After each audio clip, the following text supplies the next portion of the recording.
উদ্দালকটা তার মানে তো তুমি তুমি জায়গাটা সম্পর্কে জানো, মানে বেসিকটা তো জানো। আমি তো মাত্র 1 বছর ছিলাম ওখানে, স্কুলে পড়াতে গিয়েছিলাম।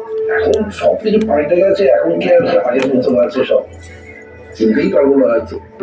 দেখো, আমাদের দেশের এই সমস্ত অঞ্চলে যেমন হয়ে থাকে মানুষজন, তেমন ভেরি হার্ড ওয়ার্কিং, ভয়ঙ্কর রকম ভাবে কর্মঠ মানুষজন, সৎ, আমাদের হালকা ভাইয়া। কথা বলে।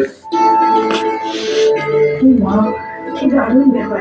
বলছি তুমি এর মধ্যে কেউ যাবে নাকি পূজাগুলিকে নিয়ে ওখানে? আমি সব থেকে যাবো বলো, আমার তখন সময় নেই।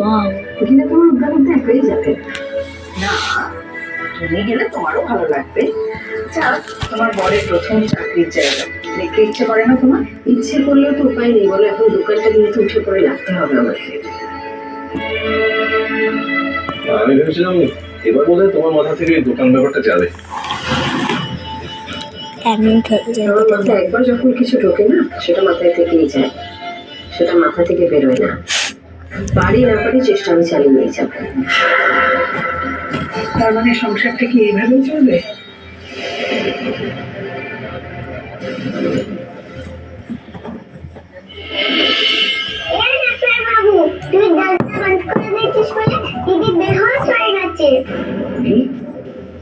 নালিন, এখন যাও, ডিস্টার্ব করবে না।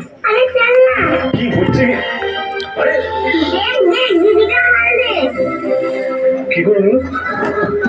দরওয়াজা দিয়ে দেখছিস না, তাই দিদি দাঁড়িয়ে বেহুশ হয়ে গেছে। দাঁড়িয়ে আছিস কি? দিদিকে দেখ। ঠিক আছে, রাখলাম এবার। ঠিক আছে।